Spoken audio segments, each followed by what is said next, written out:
Hello मेरे प्यारे बच्चों, आप सभी का चैनल पे बहुत बहुत स्वागत है। आज का जो क्लास है, आज आप लोगों के लिए लेकर के आए हैं कक्षा 9th का गणित का पहला चैप्टर, जिसका नाम है संख्या पद्धति। तो अब कक्षा 9th के गणित की भी क्लास की शुरुआत हो चुकी है। आप लोग अधिक से अधिक वीडियो को शेयर करके बच्चों तक पहुंचाइए कि कक्षा 9th की गणित की भी तैयारी शुरू हो चुकी है। चलिए क्लास को शुरू करते हैं। चैप्टर 1 है, चैप्टर का नाम है संख्या पद्धति। चैप्टर का नाम है संख्या पद्धति। इसमें हमको संख्याओं के बारे में पढ़ना है। इस चैप्टर में हमें संख्याओं के बारे में पढ़ना है। और संख्या में हम लोग कौन कौन सी संख्या के बारे में पढ़ेंगे, तो इस चैप्टर में हम लोग संख्या में हम लोग पढ़ेंगे सबसे पहले प्राकृत संख्या, पूर्ण संख्या, पूर्णांक संख्या, परिमेय संख्या, अपरिमेय संख्या और वास्तविक संख्या। इतने संख्याओं के बारे में हम लोग इस चैप्टर में पढ़ेंगे। तो सबसे पहले बात आती है प्राकृत संख्या। तो प्राकृत संख्या किसे कहते हैं? पहला है प्राकृत संख्या किसे कहते हैं?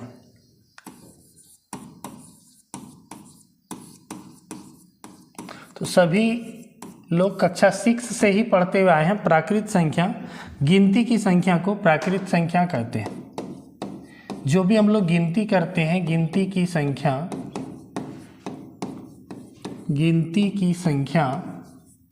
प्राकृत संख्या कहलाती है।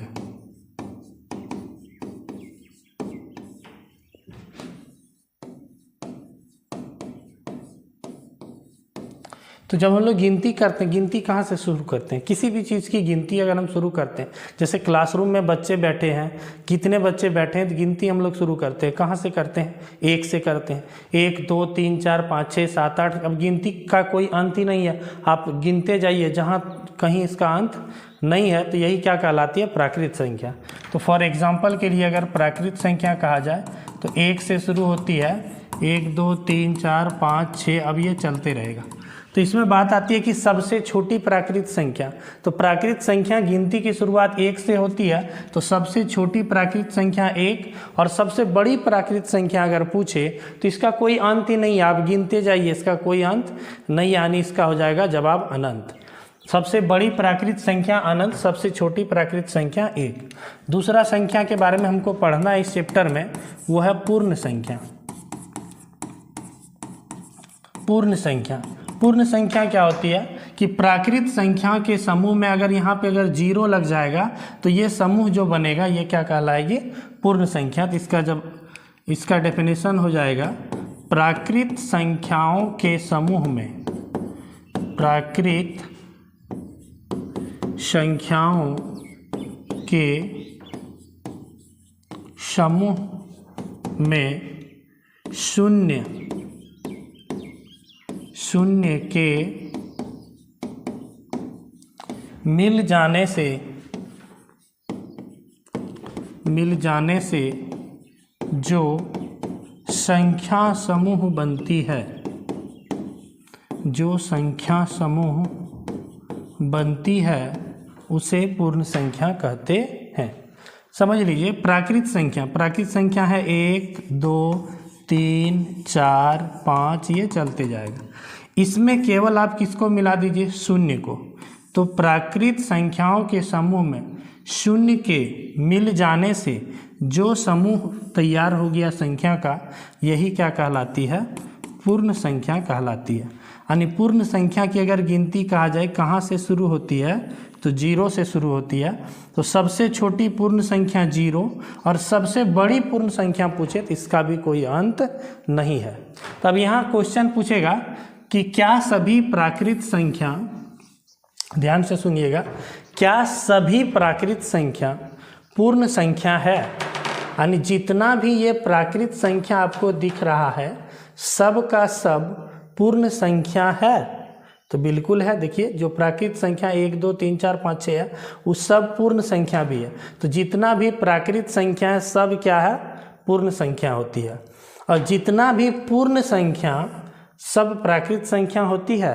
ध्यान से सुनिएगा, जितना भी पूर्ण संख्या होती है सब प्राकृत संख्या होती है। तो जितना भी पूर्ण संख्या है 0 1 2 3 4 5, ये सब का सब प्राकृत संख्या है? नहीं है। 1 से इधर तो सब है, लेकिन 0 नहीं है। इसका जवाब हो जाएगा नहीं। सभी पूर्ण संख्या प्राकृत संख्या नहीं हो सकती है। कोई दिक्कत? चलो अब बात आती है अगले संख्या के बारे में। अगला है आपका पूर्णांक। अगला संख्या है पूर्णांक संख्या। अब पूर्णांक संख्या क्या होती है, ध्यान से समझिएगा। प्राकृत संख्या 1 से शुरू हुआ, पूर्ण संख्या 0 से शुरू हुआ। अब ये 5 के आगे चलेंगे तो बाकी जितना भी नंबर है सब आ जाएगा, यानी धनात्मक वाले सब संख्या आ गया, 0 भी आ गया पूर्ण संख्या में। अब इसके 0 से पहले जो माइनस वाली संख्या को भी इसमें अगर हम मिला देंगे, किस में, पूर्ण संख्या में यदि हम माइनस वाली संख्या को मिला देंगे यानी ऋणात्मक संख्या को मिला देंगे, तब जो संख्या समूह बनेगी उसी को क्या कहेंगे, पूर्णांक संख्या। तो चलिए पूर्णांक संख्या का क्या हो जाएगा, इसका डेफिनेशन हम ये भी कह सकते हैं, ऋणात्मक संख्या और धनात्मक संख्या के समूह पूर्णांक संख्या कहलाते हैं। या कह दीजिए आप पूर्ण संख्या के समूह में, पूर्ण संख्याओं के समूह में ऋणात्मक संख्याओं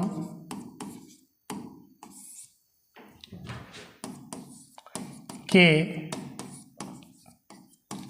मिलने से जो संख्या समूह बनती है उसे पूर्णांक संख्या कहते हैं। अब देखिए पूर्ण संख्या हो गया 0, 1, 2, 3, 4, 5, आगे बढ़ जाइए। अब इसमें आप ऋणात्मक संख्या को मिला दीजिए, -1, -2, -3, -4। अब इधर बढ़ते बढ़ते बढ़ते बढ़ते अब जहाँ जा सकते हैं, ठीक है, इधर भी इन्फिनिटिव तब और इधर भी इन्फिनिटिव तब, तो सब क्या कहलाता है, पूर्णांक संख्या। तो पूछेगा सबसे छोटी पूर्णांक संख्या, तो इसका छोटी का भी कोई अंत नहीं है, सबसे बड़ी का भी कोई अंत नहीं है। तो पूर्णांक संख्या सबसे छोटी और बड़ी नहीं होती है। पूर्णांक संख्या बस ऋणात्मक और धनात्मक संख्या के समूह पूर्णांक संख्या कहलाते हैं। यानी ऋणात्मक में भी कोई संख्या ले लीजिए या धनात्मक में भी ले लीजिए, 0 के साथ में 0 भी, 0 पूछेगा आपका ऋणात्मक है या धनात्मक, 0 पूछेगा ये ऋणात्मक है कि धनात्मक है, यानी 0 माइनस में होती है या प्लस में होती है। तो इसका जवाब हो जाएगा 0 ना तो ऋणात्मक है ना तो धनात्मक है। 0 न्यूट्रल है, उदासीन है। ये ना तो प्लस है ना तो ये माइनस होती है, ये उदासीन होती है, ये ऋणात्मक धनात्मक नहीं होती है। तो आप लोग 3 तरह की संख्या के बारे में पढ़े, प्राकृत संख्या, पूर्ण संख्या और पूर्णांक संख्या। अब आगे चलते हैं और समझते हैं, अब होता है परिमेय संख्या। अभी तक जो संख्याएं पढ़े ना, ये सारी संख्याएं पूर्ण है, अपने आप में पूर्ण है। जैसे हम 3 कहेंगे तो ये पूर्ण है, ये कहीं से भी भिन्न नहीं है कि 3 है तो मतलब वो हम गिनती कर सकते हैं उसका। इसमें जितना भी संख्या है सब पूर्ण संख्या आती है। लेकिन अब जैसे भिन्न की संख्या हो गई तो वो कौन सी संख्या कहलाएगी, पॉइंट की संख्या जिसका अंत नहीं है वो कौन सी संख्या कहलाएगी। तो अब उसी पे हम लोग चर्चा कर रहे हैं। तो अगला संख्या है परिमेय संख्या। परिमेय संख्या, परिमेय संख्या किसे कहते हैं, तो जिस संख्या को हम p/q के रूप में व्यक्त कर सकते हैं वैसी संख्या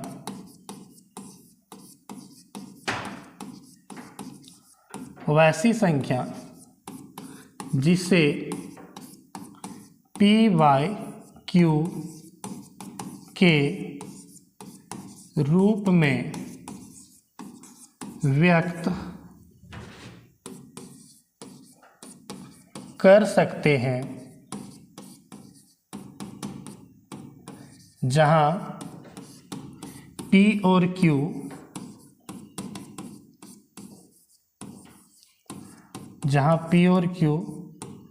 पूर्णांक हो, लेकिन एक कंडीशन है कि q बराबर 0 ना हो। ठीक है, समझ में आई बात। वैसी संख्या जिसे हम p बाई क्यू क्या हो गया जी? p बाई क्यू का मतलब हो गया कि p ऊपर वाला हो गया अंश और q हो गया नीचे वाला हर, जिसे हम अंश बटे हर के रूप में व्यक्त कर सकते हैं और जिसका p और q क्या होना चाहिए? पूर्णांक, यानी अंश भी एक पूर्णांक हो और हर भी एक पूर्णांक हो। पूर्णांक तो हम लोग पढ़ चुके हैं, चाहे वो एकदम पूर्ण संख्या में आना चाहिए, यानी वो जैसे 0 से 1 2 3 4 ये कहीं तक चले जाइए वो हो, या तो ये माइनस में भी हो तो कोई दिक्कत नहीं है। लेकिन p और q ये दोनों अंश और हर दोनों क्या होना चाहिए? पूर्णांक होना चाहिए। और कंडीशन क्या है कि q 0 नहीं होना चाहिए। q का मतलब ये हर नीचे वाला जो है 0 नहीं होना चाहिए।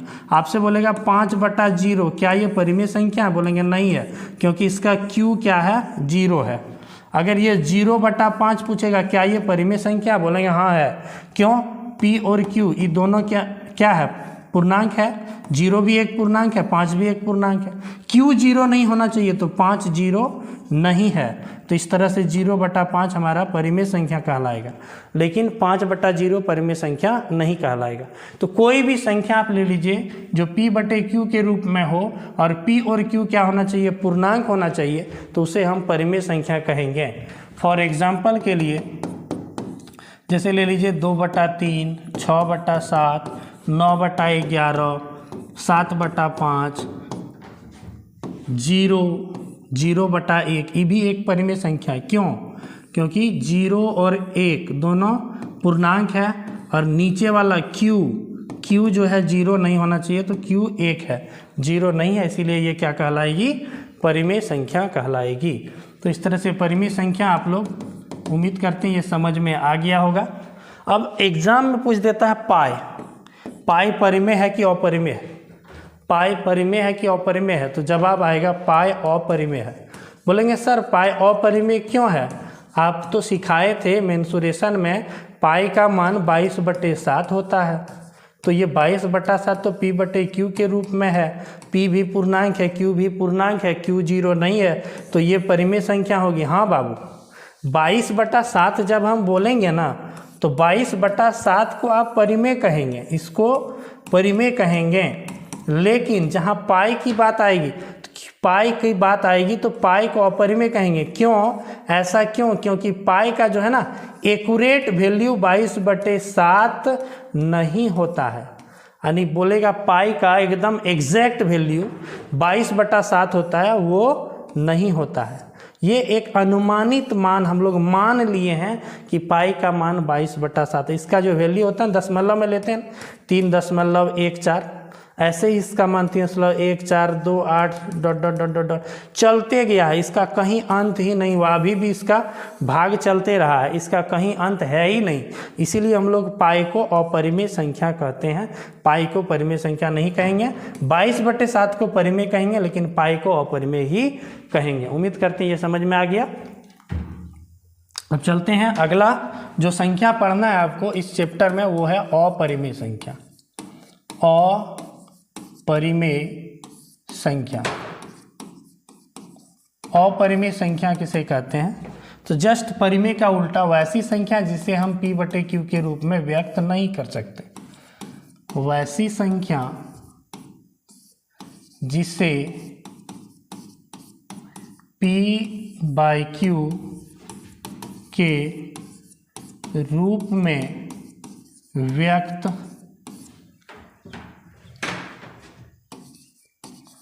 नहीं कर सकते हैं, व्यक्त नहीं कर सकते हैं, जहां p और q पूर्णांक हो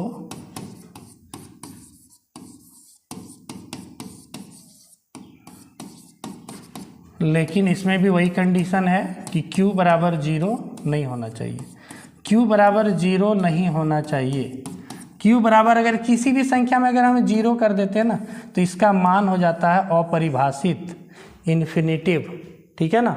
इसीलिए 0 किसी भी संख्या के नीचे में नहीं हो सकती, उसका वैल्यू नहीं होता है, अपरिभाषित हो जाता है, ठीक है। तो इसीलिए वैसी संख्या जिसे p बटे q के रूप में हम व्यक्त नहीं कर सकते, यानी p बाई q के यानी अंश बटे हर के रूप में हम नहीं लिख सकते हैं, और जहाँ अंश और हर पूर्णांक भी हो और हम लोग उसे अंश बटे हर के रूप में नहीं लिख सकते हैं और q 0 नहीं होना चाहिए, ऐसी संख्या को हम लोग अपरिमेय संख्या।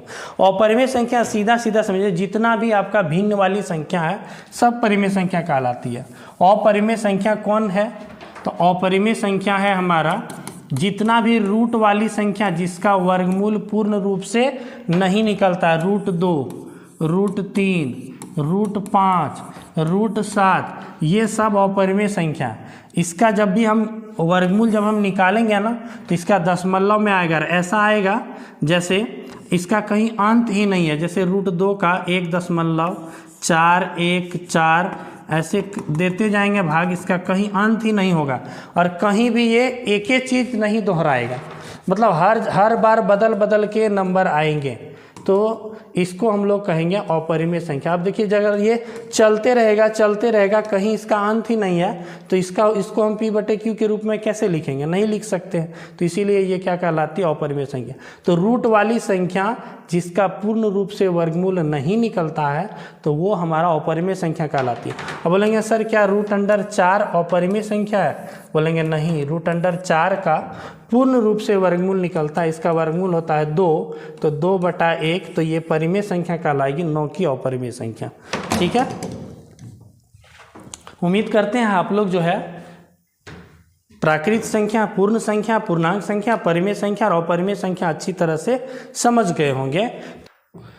अब देखो आपका चैप्टर स्टार्ट होता है 1। इससे पहले हम लोग एक चीज़ और जानेंगे कि दो परिमेय संख्या जो होती है ना, कोई भी दो परिमेय संख्या की बात करें, किसी भी दो परिमेय संख्या, दो परिमेय संख्याओं के बीच कितनी परिमेय संख्याएं होती है? कितनी परिमेय संख्याएं होती है? तो इसका जवाब क्या होगा? दो परिमेय संख्याओं के बीच कितनी परिमेय संख्याएं होती है तो बता सकते हैं आप। जैसे आप मान लीजिए कि 2 एक परिमेय संख्या, 2 एक परिमेय संख्या 2/1 और 3 भी एक परिमेय संख्या 3/1, तो आपसे पूछा जाएगा 2 और 3 के बीच में कितनी परिमेय संख्याएं होती है? 2 और 3 के बीच में कितनी परिमेय संख्याएं होती है या कितनी परिमेय संख्याएं हो सकती है? तो आपका जवाब क्या होगा? आपका जवाब होना चाहिए कि सर 2 और 3 के बीच में तो कुछ भी नहीं है। हम 2 पढ़े हैं, 2 के बाद सीधा पढ़े हैं 3, तो 2 और 3 के बीच में कुछ नहीं है बबुआ, बहुत कुछ है। 2 और 3 के बीच में इतना संख्या है, इतना परिमेय संख्या है कि आप उसका गिनती नहीं कर सकते हैं, इसलिए इसका जवाब हो जाएगा अनंत। दो परिमेय संख्याओं के बीच में कितनी परिमेय संख्याएं होती है? तो अनंत परिमेय संख्या होती है। बोलेंगे सर ये कैसे हुआ? अब देखो, अब 2 के बाद क्या इसके बीच में 2.1, 2.2, 2.3, 2.4, 2.5 ऐसे है कि नहीं? फिर हम करेंगे 2.11, 2.12, 2.13, फिर करेंगे 2.11, 2.11, 2.113, ऐसे कई संख्याएं हैं, इसकी हम लोग गिनती नहीं कर सकते। बोलेंगे सर दशमलव वाली संख्या, दशमलव को भिन्न में बदल देंगे यार। तो देखो यार कितनी संख्याएं होती है, दो संख्याओं के बीच में कितनी परिमेय संख्याएं होती है? तो अनंत परिमेय संख्याएं होती है। अब इसको कैसे ज्ञात करते हैं अभी हम लोग चैप्टर में अच्छे से जान लेंगे। ठीक है, चलिए प्रश्नावली 1.1 का क्वेश्चन नंबर 1। क्वेश्चन नंबर 1 कहता है क्या 0 एक परिमेय संख्या है? क्या इसे आप p/q के रूप में लिख सकते हैं जहां p और q पूर्णांक है और q बराबर नॉट 0 है? क्या 0 एक परिमेय संख्या है? देखिए बाबू 0, 0 क्या इसे परिमेय संख्या कहेंगे? तो जी हाँ, इसको अभी आप लोगों को बताए इसी चैप्टर में कि 0 एक परिमेय संख्या है। क्यों? क्योंकि 0 को लिख सकते हैं किसी भी संख्या के नीचे हर में कुछ नहीं होता तो उसके हर में 1 लिख सकते हैं। तो हो गया ये 0/1, इसे हम p/q के रूप में व्यक्त कर सकते हैं। ठीक है, और p और q पूर्णांक, देखो 0 भी एक पूर्णांक है और 1 भी एक पूर्णांक है, और q 0 नहीं होना चाहिए, तो q तो 0 है ही नहीं, q कितना है 1 है, इसीलिए 0 को हम क्या कहेंगे, परिमेय संख्या। तो क्या शून्य एक परिमेय संख्या? जवाब हो जाएगी हाँ, शून्य एक परिमेय संख्या है। इसे p बटे q के रूप में लिख सकते हैं, हाँ इसे हम p बटे q के रूप में लिख सकते हैं, p बटे q बराबर 0 बटे 1 ऐसे लिख सकते हैं, ठीक है। जहाँ p और q 0 और 1 क्या है, पूर्णांक है, और q क्या है, 0 नहीं है। समझ में आ गई बात? इसका जवाब क्या हो जाएगा, हाँ शून्य एक परिमेय संख्या है, इसे हम p बाई q के रूप में व्यक्त कर सकते हैं, और जहाँ p और q दोनों पूर्णांक है और q बराबर नॉट 0 है। समझ में आ गई बात? चलो अगला क्वेश्चन है, ये क्वेश्चन आपको समझ में आ गया। अगला है क्वेश्चन नंबर 2, 3 और 4 के बीच 6 परिमेय संख्या। अभी तुरंत आपको बताए कि दो संख्याओं के बीच में अनंत परिमेय संख्याएं होती है, तो ये वही चीज़ यहाँ क्वेश्चन में दे दिया है। 3 और 4 के बीच में 6 परिमेय संख्याएं लिखिए। 3 और 4 के बीच में 6 परिमेय संख्याएं लिखिए। किसके किसके बीच में? 3 और 4 के बीच में। 3 और 4 के बीच कितनी संख्याएं? 6। कौन सी संख्याएं? तो परिमेय संख्या। 6 परिमेय संख्याएं लिखिए। तो 3 और 4 के बीच में 6 परिमेय संख्याएं, बिल्कुल सिंपल है। थोड़ा सा आप लोग ध्यान से समझिए कि कैसे हम लोग दो संख्याओं के बीच में 6 परिमेय संख्याएं ज्ञात कर सकते हैं। तो चलिए, किसके किसके बीच बोला है? 3 और 4। तो यहाँ आप लिख लीजिए 3 और यहाँ आप लिख लीजिए 4। अब 3 के नीचे में कुछ नहीं है तो कितना है? 1 है सर। 4 के नीचे में कुछ नहीं है तो कितना है? 1 है। क्या दोनों में हर दोनों का बराबर है? बोलेंगे जी सर इसका भी हर में 1 है और इसका भी हर में 1 है। अगर हर बराबर है तब तो कोई टेंशन ही नहीं है, सिंपल सा ट्रिक है। 6 परिमेय संख्या पूछ रहा है ना, तो 6 में 1 जोड़ दीजिए। 6 में 1 जोड़ दीजिए, कितना हो गया? 7। अब 7 से दोनों को ऊपर और नीचे गुना कर दीजिए 7 से। क्या ट्रिक है? 6 परिमेय संख्या पूछ रहा है, 6 में 1 जोड़ दीजिए 7। अगर हर बराबर है दोनों का तो 7 से ऊपर नीचे क्या कीजिए? दोनों को गुना कर दीजिए। तब ये जैसे गुना किए तो 7 तिया 21 और 7 एकम 7। यहाँ हो गया 7 चौका 28, 7 एकम 7। बोलेंगे क्या सर ऐसा लिख सकते हैं? बोलेंगे जी बाबू ऐसा लिख सकते हैं। देखिए 7 से 21 3 बार में कटेगा ना, 7 से 28 4 बार में कटेगा ना, तो 3 और 4 ही है ना। अब इसके बीच में संख्याएं लिख दीजिए। तो सर इसको हम क्या कहेंगे? इसको तुल्य परिमेय संख्या कहते हैं। इसको समतुल्य परिमेय संख्या कहते हैं। क्या कहते हैं? समतुल्य। 3 और 21/7 बोलेगा कैसा परिमेय संख्या है? तो देखो 7/21 को हम कटाने पे फिर इसको क्या लिखेंगे? 3 ही लिखेंगे ना। 7 से 21 3 बार में, तो दोनों बराबर है लेकिन देखने में नहीं लग रहा बराबर, तो इसलिए इसको हम लोग कैसी परिमेय संख्या कहते हैं? समतुल्य। मतलब तुलना करने पर ये सम होगा, बराबर होगा। तुलना करने पर दोनों बराबर संख्या है, इसको हम लोग समतुल्य परिमेय संख्या कहते हैं। तो अब 21/7 और 28/7 के बीच में क्या आपको परिमेय संख्या नजर आ रहे हैं? बिल्कुल आ रहे हैं सर। 21/7 के बाद हो जाएगा 22/7, फिर हो जाएगा 23/7, फिर हो जाएगा 24/7, फिर हो जाएगा 25/7, फिर हो जाएगा 26/7, फिर हो जाएगा 27/7। तो देखिए 1 2 3 4 5 6 तो संख्या मिल गया, तो यही 6 क्या हो जाएगा? आंसर हो जाएगा। 3 और 4 के बीच में कितनी परिमेय संख्याएं लिख दी है हमने? 6 परिमेय संख्याएं। अगर इसमें 7 पूछेगा तो 1 जोड़ के 8 से गुना करते। 100 परिमेय संख्या निकालने के लिए बोला जाता तो 101 से गुना करते। 1 लाख पूछता 1 लाख 1 से गुना करते। तो इससे पता चल रहा है कि दो संख्या के बीच में जितना परिमेय संख्या पूछेगा उतना हम निकाल सकते हैं, यानी दो परिमेय संख्याओं के बीच में अनंत परिमेय संख्याएं होती हैं। ये बात सही साबित हुआ कि दो परिमेय संख्याओं के बीच में कितनी परिमेय संख्याएं होती है, तो अनंत परिमेय संख्या होती है। ये बात सिद्ध हो गया। ठीक है, अब चलते हैं अगले क्वेश्चन पे। अगला सेम सवाल है, सिर्फ ये बटे में दिया हुआ है। बटे में दिया हुआ है कि 3/5 और 4/5 के बीच में 5 परिमेय संख्याएं लिखिए। तो सिंपल है ना, 3/5 और 4/5, 3/5 और 4/5 कितने नंबर का ये क्वेश्चन है? क्वेश्चन नंबर 3 है। क्वेश्चन नंबर 3 है। 3/5 और 4/5 के बीच कितनी परिमेय संख्याएं? तो 5 परिमेय संख्याएं। 5 परिमेय संख्याएं लिखिए।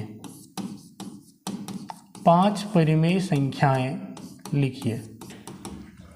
तो देखो यार, सिंपल सा ट्रिक बताया मैंने कि 3/5 लिख लो, 4/5 लिख लो। अगर दोनों का हर बराबर है, दोनों का हर बराबर है, तो 5 को पूछ रहा है, तो 5 में 1 जोड़ दो, हो गया 6। 6 से ऊपर नीचे दोनों को गुना कर दो, हो गया ऊपर में 6×3 18 बटे 6×5 30, ये हो गया 6×4 24 बटे 6×5 30। अब आप 18/30 और 24/30 के बीच में कौन कौन सी संख्याएं हैं लिख दो। 19/30, 20/30, 21/30, 22/30, 23/30, हो गया ना। उसके बाद तो 24/30, 1 2 3 4 5, ये 5 परिमेय संख्याएं हमने लिख दिया। अब सवाल आता है बाबू कि अगर ये हर बराबर ना रहे तब क्या करेंगे सर? चलो एक क्वेश्चन हम ऐसे ही दे देते हैं जो बुक से बाहर है। एक क्वेश्चन दे देते हैं कि 3/2 और ऐसे लिखो 2/3 और 3/2 के बीच बोल दिया 5 परिमेय संख्याएं लिखिए। 5 परिमेय संख्याएं कौन कौन सी है लिखिए। 5 तो लिखना है कोई भी। देखिए हमने सिंपल बताया कि आप संख्या को लिखिए 2/3 और 3/2।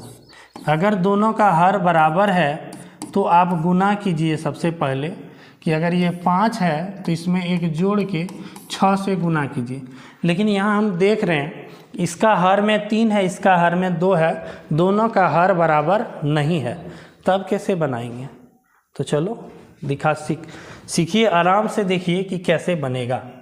तो देखिए यार, जब हर बराबर नहीं होना तो इसका हर में 2 है ना, इसका हर से इसको ऊपर नीचे गुना कर देना। क्या सीखे? अगर इसके हर में जितना है, दूसरे वाले जो परिमेय संख्या है इसके हर में कितना है, इसके हर से पहले वाले को दोनों को गुना कर दीजिए ऊपर नीचे। और फिर इसका जो हर में था कितना था? 3। अब तो हो गया 6, लेकिन पहले कितना था? 3। तो उस 3 से इसको भी ऊपर नीचे गुना कीजिए। बात आई समझ में? एक दूसरे का हर से एक दूसरे को ऊपर नीचे गुना कर दीजिए। अब हर बराबर हो गया, 2 दूनी 4 बटे 3 दूनी 6, यहाँ हो गया 3 तिया 9 बटे 3 दूनी 6। अगर हर बराबर करने पे 5 गो संख्या निकल रहा है तो कोई बात नहीं है। देख लो क्या क्या निकला। 4/6, 9/5/6, 6/6, 7/6, 8/6। लेकिन क्या गो निकला? 4 ही निकला। क्या टो निकला? 4 टो निकला। तो 4 टो निकला तो हमको यहाँ पूछ रहा है 5 गो। तो नियम वही है, फिर से 5 और 1, 5 पूछ रहा है, 1 जोड़ दो 6 से ऊपर नीचे आप गुना कर दो। ठीक है, या फिर जैसे 4 गो दिख रहा है ना पहले से, तो 4 गो अगर पहले से दिख रहा है तो उसमें 1 जोड़ दो, 5 से ऊपर नीचे गुना कर दो, उससे भी बनेगा। ठीक है, तो आप सिंपल यही ट्रिक लगाओ, कंफ्यूज नहीं होगा। कि अगर यहाँ 5 पूछ रहा है तो 1 जोड़ दो 6 से गुना कर दो ऊपर नीचे, इसको भी गुना कर दो 6 से, ऊपर नीचे हो गया 6 चौका 24 बटे 6 के 36, 9 छक्का 54 बटा 36। अब 24 बटा 36 और 54 बटा 36 के बीच में तो बहुत सारा संख्या है ना, उसमें बस 5 को कोई भी लिख दो आप। 24 बटा 36 के बाद लिख दो 25 बटा 36, 26 बटा 36, 27 बटा 36, 28 बटा 36, 29 बटा 36, 30 बटा 36। अब हमको 5 को बोल रहा है तो 5 को लिख के यही 5 क्या हो गया, आंसर हो गया। समझ में आ गया। अगर हर बराबर ना रहे तो इस तरह से इसको बनाएंगे। अब देखो अब क्या पूछ देता है, एकदम बिल्कुल बीच वाली संख्या पूछता है। एक क्वेश्चन और आपको बताते हैं, जिसे बोलेगा 2 और 3 के बीच एक परिमेय संख्या लिखें। एक परिमेय संख्या, ये ऑब्जेक्टिव में दे देगा, एक परिमेय संख्या लिखें। और वो भी बोलेगा एकदम बीच की एक परिमेय संख्या लिखें, ऐसे बोलेगा बीच की, एकदम बीच वाला परिमेय संख्या लिखना है। इसका फार्मूला होता है दोनों परिमेय संख्या यानी a जोड़ b बटे 2, a जोड़ b बटे 2। किसी भी संख्या के बीच का कुछ भी निकालना हो ना, दो संख्याओं के बीच में क्या है ये निकालना हो तो दोनों को जोड़ के 2 से भाग, a जोड़ b बटे 2 तो 2 जोड़ 3 बटे 2 यानी हो गया 2 3 5 बटे 2। 2 और 3 के बीच में कौन है, 5 बटा 2। समझ में आ गया, ये भी बात आपको समझ में आ गया। अब बबुआ चैप्टर में आपका 3 नंबर तक हो गया, 4 नंबर, चैप्टर 3.1 का 4 नंबर। नीचे दिए हुए कथन सत्य है या असत्य हैं, कारण के साथ अपने उत्तर दीजिए। अब जो इसमें जो कथन जो दिया गया ये सत्य है या असत्य है ये आपको बताना है। तो पहला नंबर है, प्रत्येक प्राकृत संख्या एक पूर्ण संख्या होती है। देखो इसको तो हमने आपको पहले ही बता दिया इसी का शुरुआत में ही कि जितना भी प्राकृत संख्या है सब पूर्ण संख्या होती है। तो चलिए यहीं पे बताते हैं आपको फिर से प्राकृत और पूर्ण। क्या बोल रहा है क्वेश्चन में कि प्रत्येक प्राकृत संख्या पूर्ण संख्या होती है, यानी प्रत्येक प्राकृत संख्या जितना भी प्राकृत संख्या है सब का सब पूर्ण संख्या है। तो जी सर, जितना भी प्राकृत संख्या 1 2 3 4 5 6 7 8 9 10 चलते जाइए, जितना भी है प्राकृत 1 2 3 4 सब का सब पूर्ण भी होता है। तो इसका जवाब हो जाएगा हाँ। इसका जवाब क्या हो जाएगा, हाँ। प्रत्येक प्राकृत संख्या पूर्ण संख्या होती है, तो इसका जवाब हो जाएगा हाँ। सभी सत्य असत्य बोला है तो इसका जवाब देंगे सत्य। इसका जवाब हो जाएगा सत्य। सभी प्रत्येक प्राकृत संख्या पूर्ण संख्या होती है, ठीक है, सत्य। अब इसमें कुछ कारण भी देने बोला है क्यों होती है, तो इसका क्या देंगे कारण, कारण देंगे कि प्राकृत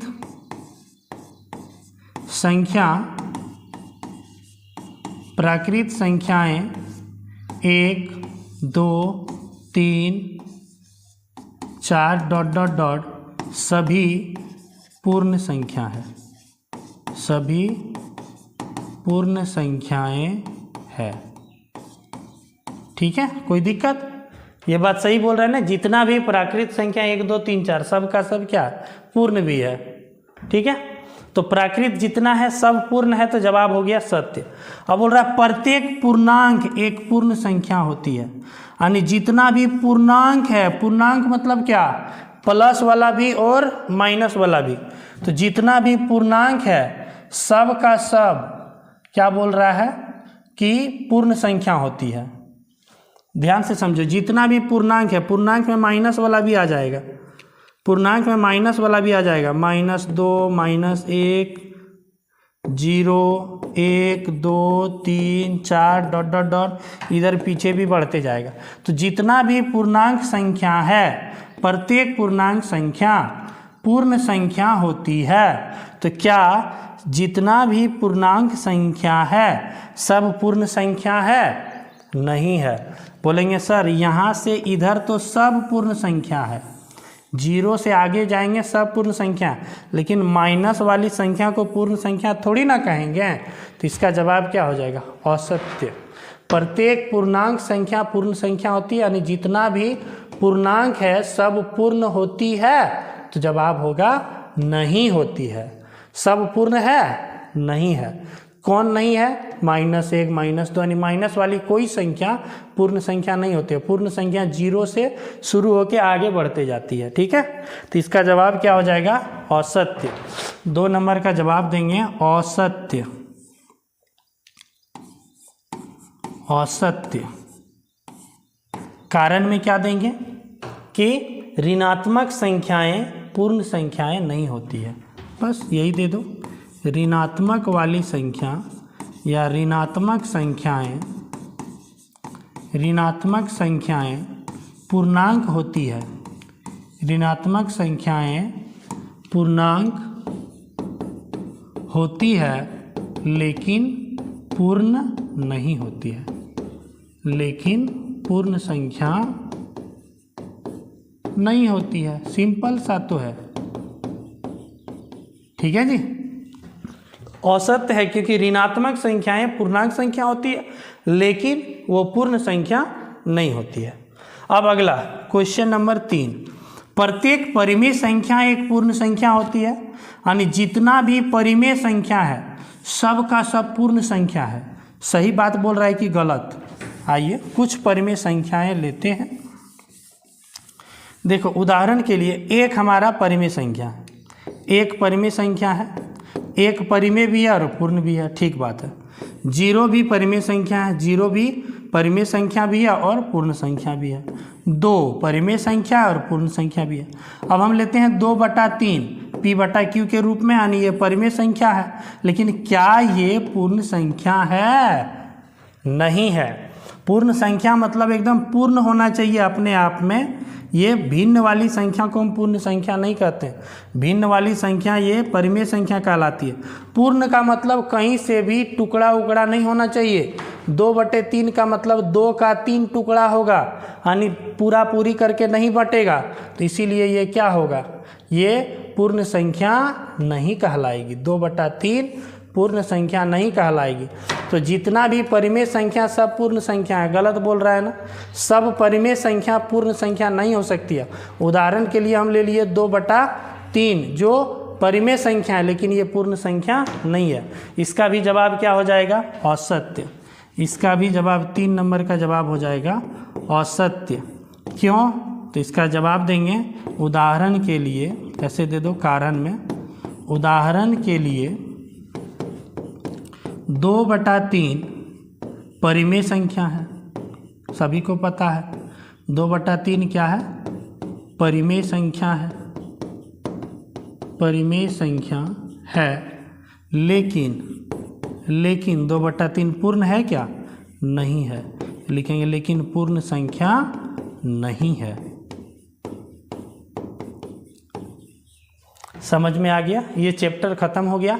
कैसा लगा आप लोग को यह वीडियो? आप लोग ज़रूर कमेंट में कीजिए कि समझ में आया या नहीं आया, ये कमेंट कीजिए। और चैनल को सब्सक्राइब कर लीजिए क्योंकि आप लोग का पूरा तैयारी बेहतरीन ढंग से अलग अलग शिक्षक हम पढ़ाएंगे, गौतम सर पढ़ाएंगे, रंजीत सर पढ़ाएंगे, सब मिल करके आप लोग का तैयारी बेहतर कराएंगे। तो आप लोग चैनल को सब्सक्राइब करके रख लें। वीडियो को अधिक से अधिक बच्चों के पास शेयर कीजिए ताकि हम लोग के पास अधिक से अधिक संख्या में जब बच्चे जुड़ेंगे, वीडियो को देखेंगे तो हम लोग को मोटिवेशन मिलेगा। इसीलिए बाबू आप लोग अधिक से अधिक वीडियो को शेयर कीजिए। फिर मिलते हैं अगला चैप्टर का अगला वीडियो लेकर के। तब तक के लिए गुड बाय, टेक केयर। आप लोग मस्त रहिए, मगन रहिए, स्वस्थ रहिए और पढ़ाई में मगन रहिए।